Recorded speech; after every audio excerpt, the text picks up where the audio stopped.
having been a futurist for so many years, how's your perspective changed in this time of unprecedented turmoil and uncertainty that we live in right now? That is a great question, because it has changed dramatically for me. And one of the ways that it's changed is that before I would have to educate clients, because a futurist can be so many things. And when I see a lot of foresight or futures thinking work, and it's a lot about prediction, that's not me. If it's a lot about only trend analysis or what's new and what's next, like you almost show up somewhere with a listicle, X will happen by X amount of years, and here's what you should do. And I'm like, well, that's not me either. So my thing has always been about how do we, in doing whatever foresight or innovation work we are doing to build a product, service, or organizational culture, whatever we're doing, how do we imbue the kind of skills and mindsets and capabilities where you're not only waiting for what's new and what's next, but you have a process to innovate for the future, lead for the future, navigate for the future, and you have the skills to do that regardless of what tomorrow ends up being like. So this world of uncertainty has really brought that to the fore, where a lot of clients are saying, again, before it used to be what's new and what's next. And now it's like, we need a kind of resiliency. We need a kind of mindset. We need a kind of future readiness. We need a way for us, even emotionally, and for our people, our teams, our leaders, to be able to navigate, again, any future, any world, different contexts. And I think that is so more closely aligned to who I am, where I'm not having to educate anymore. This is the kind of work we'll do. Yes, we'll have the same output, but I think it's really important that you understand, how do you deal with a world that is changing all the time with a sense of agency. So you're actually dealing with the sort of the core of the issue, instead of putting a band-aid over it and being like, this is what's next. You're going, okay, well, I can help you deal with the next, like, anything really. Yeah. So that involves, I've read about your work, a lot of it is around mindset shifts and helping leaders and corporations with that. So what is the essential mindset shift needed for future readiness? That does seem like quite an open-ended, hectic question, but like, sure. Like, how do you approach that? I think for me, when you live in a world in flux, things around you are breaking. And I think that sometimes, that's something that we fear. It's like, oh, we don't want to talk about that. We don't want to talk about things breaking. And I think what's incredibly important is to see reality for what it is, and to be able to take inventory. So in an organization, or personally, or societally, or in your community, to take inventory of what is not working the way we believe that it should, in a world that is changing, in a world that is lots of things are happening at the same time very quickly. So just to be able to say what is breaking. And once you see that for what it is, I think it comes back to what you were saying, like root causes of things. Once you see that for what it is, then you can start to imagine, okay, what do we want instead? And then you can come back to, how do we experiment to get there? So the mindset shift is really about seeing reality, seeing what is breaking, being able to have that imagination to picture, like, this is a world of big change. You don't just like live through it and say, yeah, things are changing. I think it is incumbent on us to have as much of a big mindset about what could come next. Yeah. And then to be able to experiment. So the experimentation thing is huge, because that gives people, again, the power and the agency to say, I know what to do. I know how to experiment. I don't have to be afraid all the time. I have these 6 experiments that I'm going to run, and they incrementally are going to show me what's next. Like, did this work to move us towards this larger vision that we had? No. Did this other experiment work? And I think that's where the innovation and the like actually being able to act on the future and build and prototype things, that's where that comes in, I think, really handy. With that being said, though, experimentation does take time and may be viewed as like a luxury in a way. So what do you say to corporations that maybe don't have as many resources or time to put towards running like 6 experiments while trying to like keep their company afloat and stuff? Is that like, what would you say to that sort of person? I would say that it doesn't have to be like these disconnected innovation labs. I think sometimes you have really grand and big ideas, as to what innovation can look like. You can think Yeah. about there are many different levels of experimentation. Of course, there's like macro experiments, huge things that touch the entire organization, radical shifts, big transformations. But there's also like small things that we can do individually and in our teams to create better practices for everyday work. There are also meso ways to experiment where someone in this team or someone in this department might be experimenting in this way, and I might be trying this other thing. And maybe if we came together, we could actually help each other or build off of each other's creative, work. Innovate, yeah. Yeah, so I think to show that like experimentation, it's not just like this large thing where innovative companies or tech companies or people that have a massive amount of resources to funnel towards that can do. There's like there are levels to this thing, many different layers of how we can experiment. Yeah, that's so true. So what are some of the biggest mistakes that you see companies making when it comes to trying to innovate? And you just look at and you just wish that you could just be like, sorry, stop, go this direction. Yeah, I think it is when the world is changing fast, and it makes sense, it's a very human thing to do, is this idea that like, I have to keep up. There's no time to think. There's no time to even think about our values or where we moving towards or like that larger picture. I just have to doing, and keeping your head down. And I think that's such a counterproductive thing to do, because this is the moment in times of uncertainty. This is the moment to, again, like think big, to lift your head up, look towards the future, and to say, what are we actually building? And so one of the things, for example, when it comes to like, how is our future going to be different? And of course, you look around and everyone's like, AI. Yeah. And it's like multiple colliding and advancing. What does that even mean? It's almost losing its like gravitas, you know? People are just freaking out. AI, freak out. Exactly. And so I think first off is to just understand like the broader perspective. You mentioned it when we came in. Yeah. So many driving forces that are going to shape our futures societally, politically, environmentally, legally, and to have this like broaden your perspective about how change happens, but then also with AI, to be like, what is the actual role of AI in our business in a larger sense? So some of the things that I've been thinking about is like human-centered AI or human and machine collaboration and co-intelligence, and trying to have people have like a deeper understanding and perspective of like in leadership, in creativity, in teamwork. It's not just like, how do we roll this thing out, but what do you want to do? Like as a human being, or what are your principles? And maybe that's what we relegate to us. And then these other things are what we ask the machine or AI to do. So I think that's the biggest mistake, is that in a world that is changing fast, you think, I have to keep up.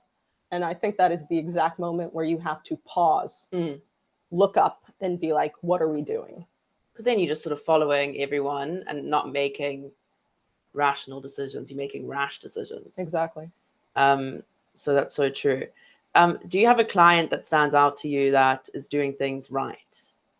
A client, or maybe not even a client of yours, but a company that you view from the outside that is really hitting the nail on the head in terms of mindset shift, innovation, and linking all those things. Because like you said, it is linking sustainability, climate change, all the right things within your corporation to make it actually sustainable for the future.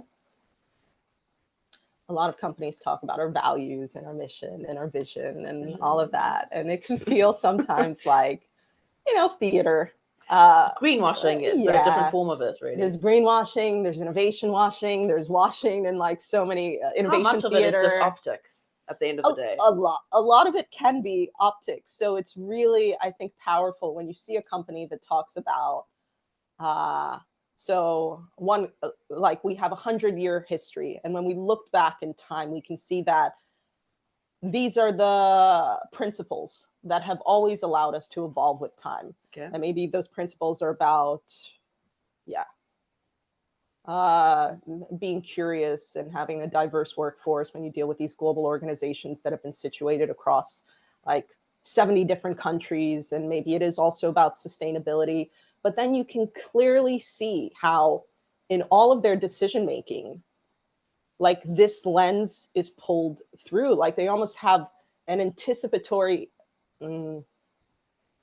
like they don't say the future is uncertain, so we can't predict what's going to happen, we're just going to make these decisions now. But they have a decision that they're primed to make, and they look at it through these different lenses. And if they can anticipate like first or second order impacts, where this is going to hurt our employees in this way, this is going to hurt the environment in this way, this is going to hurt our suppliers in this way, and so we're not going to make that decision. And I think I've seen one or two companies that are so grounded in their principles where they're like, no, we were thinking about making this decision, but then we thought a few steps ahead.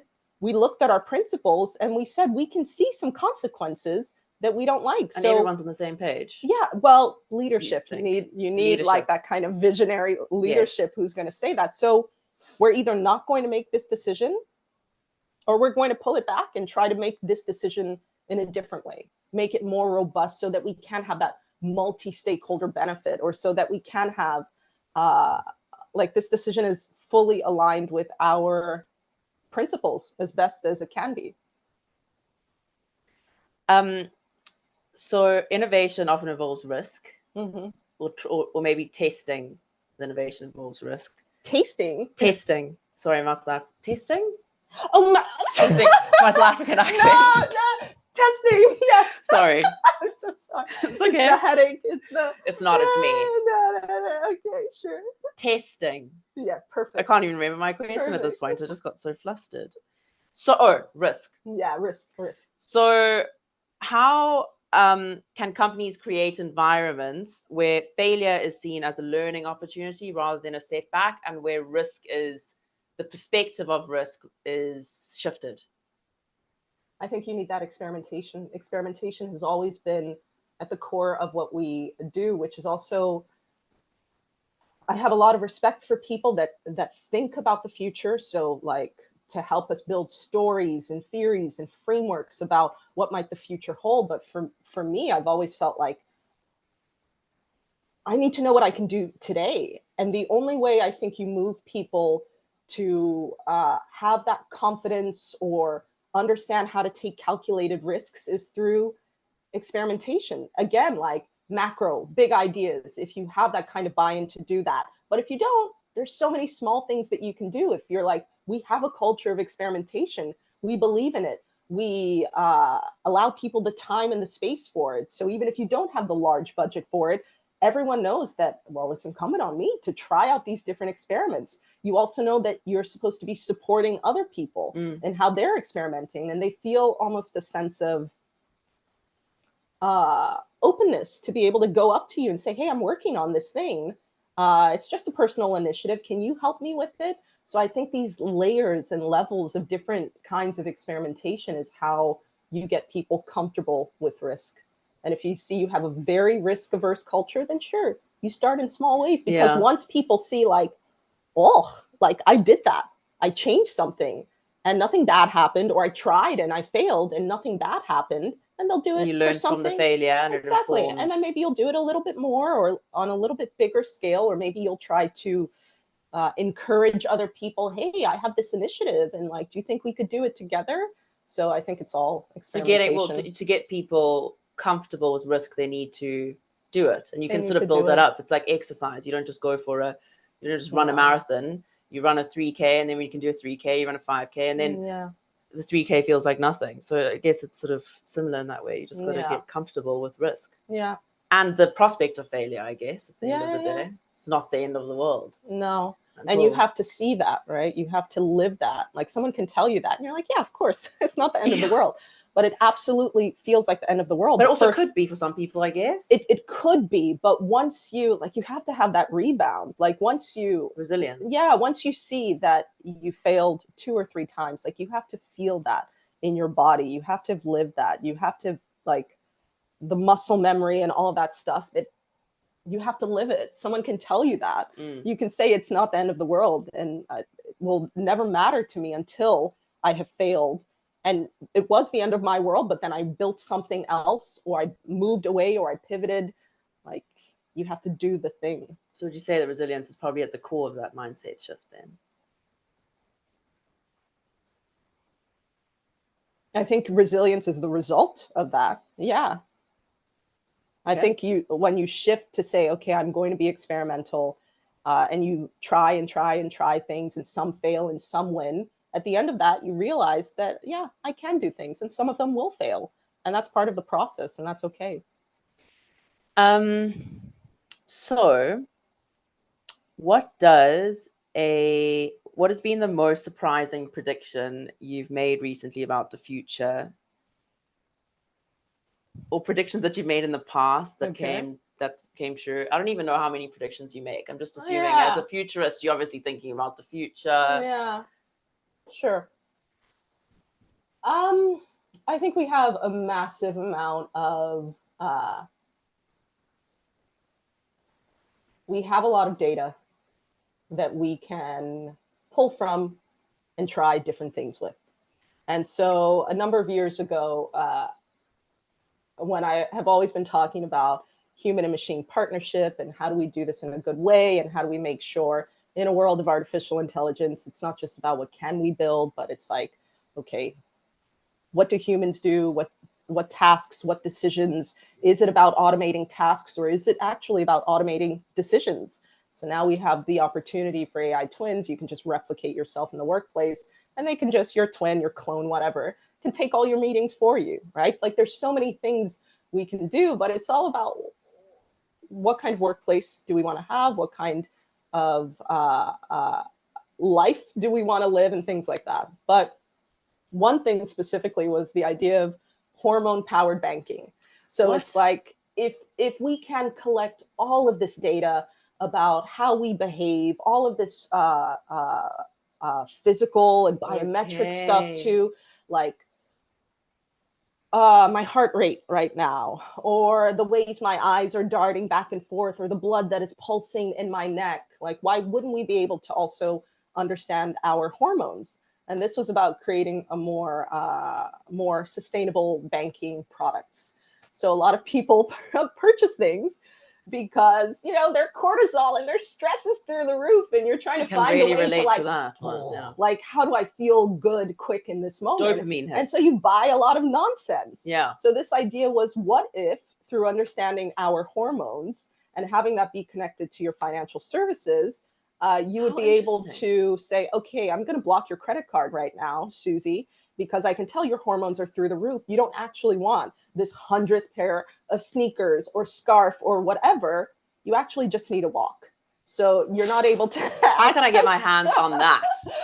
So I was talking about this years ago, because the idea of, you know, I think scenario thinking, scenario planning has been, you know, such a huge part of many strategic planning routines for a long time across many domains. But one aspect of that is speculative thinking. So where you can actually like build a product. You don't just say, what if a future, but you build a prototype. So this was the time where I was seeing people trying to build these prototypes that could understand your hormones and stuff like that. But then the end point was like, do we want that? So it's not just like, I think that's the end point of a lot of my work. It's that, do we want to build this future, even if we could? And that's what I think is really powerful about living, for example, the EU AI Act. Mm-hmm. It's not this idea of just like progress happens and progress is just on its own course. Progress is defined by us. So the EU AI Act says if there are certain levels of risk that artificial intelligence presents in these different contexts, we're going to try to say you're not allowed to do this level of risk, or we're going to fine you or whatever. So it was this idea of, if we could have hormone-powered banking, and it would offer a lot of benefits, you know, where we would be able to see ourselves in how we make decisions, should we still build those things? Yeah. So it's about balancing innovation and responsibility, really, at the end of the day. Yeah, definitely. And having people just have, like, come back to your principles, come back to your values, come back to the idea that progress is not some amorphous thing that is not like, you know, a lot of people, what do they say? Like, I don't even know. Progress happens at its own speed, or you know, it's written in the star. Nothing is written anywhere. we define what that is. And so a lot of the work that I think I did early on in my career was trying to build and actually prototype, so you could immerse someone in a future scenario, so you could bring them back to the present and say, if we build this, these are some of the consequences. Let's have a conversation about whether we should build this, because we almost have the capabilities to do that. So we need to start thinking about these things right now. Does the future of AI and the way that companies and governments are dealing with responsibility and the ethics of it all concern you as someone that's super involved in the space? Do you think that the hype around people being like, I don't know, ethics has been flushed down the loo is a bit dramatic? Or do you think... Yeah, of course it concerns. Does it concern you? Do you think the right things are being done, put in place? At least in the right direction, surely. In certain places, yes. And that is what I focus on. I think that people who see themselves like, I have a responsibility to the future, regardless of what anyone else is doing. So regardless of the fact, if you say like, well, this region or this company is not going to care about ethics, why are you going to care about ethics and then get left behind? It's like, first off, no, you're not getting left behind, but you build products and services, you build an organization, you build an organizational culture, you build things based on the concept of the future that you want to see come to life. And so I am worried about how some organizations either see or don't see this responsibility, but then I'm also empowered when I see organizations that do take a stand, or when I see things like the EU AI Act, which a lot of people are like, well, this is going to stifle competition and this and that. And it's like, at the end of the day, we decide what progress looks like. We decide what the tenets of a society are, like what we do, what we believe in. And I think the more and more we have people just conscious of that and talking about that, regardless of like the hype or the fact that you feel like things are going fast, I just need to throw away all of my larger ideas, my bigger vision, my bigger principles, my bigger values to keep up. To what end and to what point? So sure, I think I'd be blind if I wasn't worried. Some people get blinded by money and the profits. Yeah. So, and that's been an issue forever in business and the world. Yeah. So you sort of hope that people remain like humanity focused and have like some sort of integrity at the end of the day. Yeah, and I think we're seeing those things actually connect to the bottom line. I think when you look at things like trust surveys, the Edelman Trust Barometer measures societal trust in business and in also society and in institutions. When you look at like all of these trust reports coming out from PwC, Trust in Business, you see a lot of that is predicated on people saying, can I trust how you're thinking about climate? Can I trust how you're thinking about making sure that we have trustworthy information in a society of deep fakes and where we don't know what to trust? Can I trust how you're thinking about automation and how you deploy AI? And if I can't trust you, I don't want to do business with you. So I think one, for the visionary people and for the people who just naturally care about their values, which I hope is a lot of people, yes, chart your course forward regardless of what's happening. For the people who don't care about that, what we are seeing very clearly through all these like trust in business, trust in society, is that if you are not playing a larger role in creating a better future as an organization, when it comes to talent, when it comes to consumer loyalty, when it comes to people wanting to invest in you as an organization, that's going to have consequences. Fascinating. Well, I'm glad that we've got you on the right side of it all, because you are definitely making an impact. So I'm going to move on to the Q&A quickly. I've got a question from Dominic Eldrickal. Do you know him? Yeah, for sure. Great. He's awesome. Okay, so over the past 10 years, technology has enabled people to have more connections, yet we have never been less connected. Oh, yeah. How do you see this changing over the next few years? Do I give the I don't know if I'm going to like your answer. Do I give the looking at hopeful your- answer that I would give I to think an you should give audience, or do I give the real? Give the Both? honest answer. Okay. Just the honest answer. The honest answer is, when I think about what things will be scarce in the future, the number one thing that comes to mind is scarcities of human interaction. I think we are so easily giving away any and everything that allows us to connect, that brings us closer together, that allows us to see another person's perspective. And that worries me, because in a world where, for example, you feel like, well, and I've spoken to some of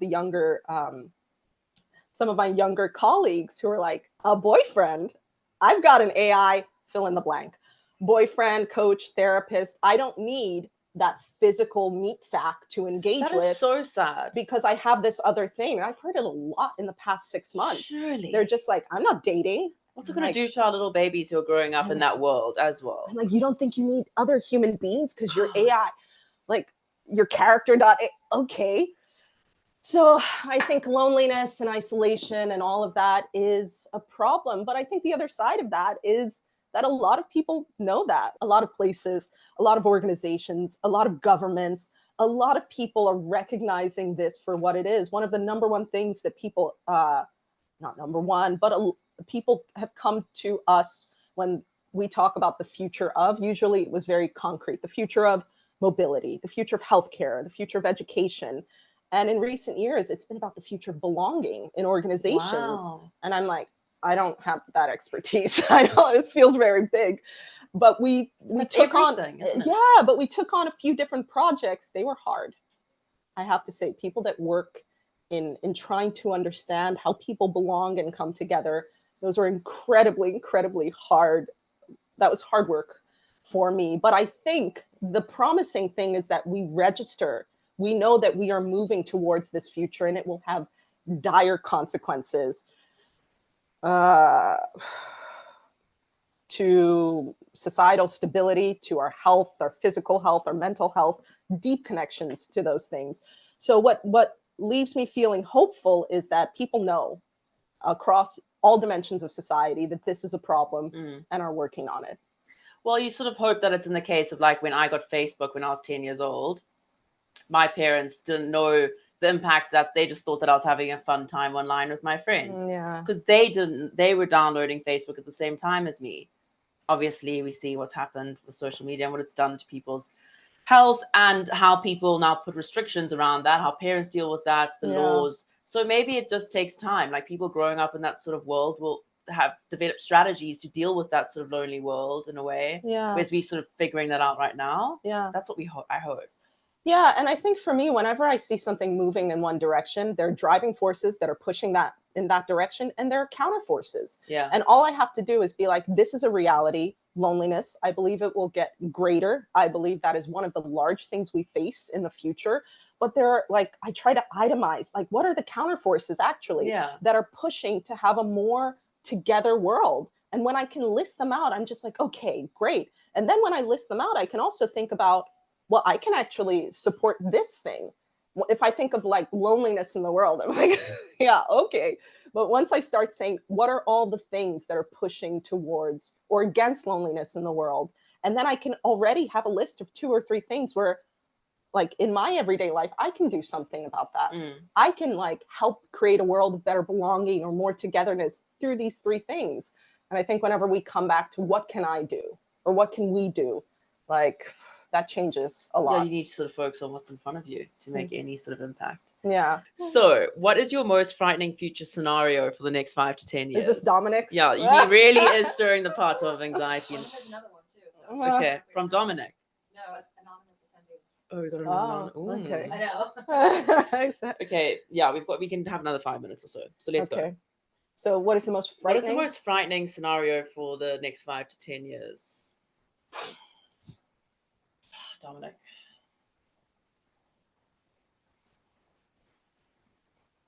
What keeps you up at night when you think about the future? It's been polarization for like 8 years now. Such a Oh, you got goosebumps. Yeah. Someone needs to turn down. And the also fan. with the headache, I'm just like, oh God. No. Polarization. Yeah, so I spoke with a guy recently, and he does value graphics is his thing. So he does these like large surveys about values across the world and what drives our decision making through those values. And he was telling me he's Canadian. In the U.S., the number one value is belonging, but not in a great way. Like my set of like my ideals and my ideology belonging to that. And then the number two thing is family. So it's like you're willing to cut off Uncle Joe, Uncle Bob. You're willing to shoot or whatever. You're willing to like decimate a family member if they are not aligned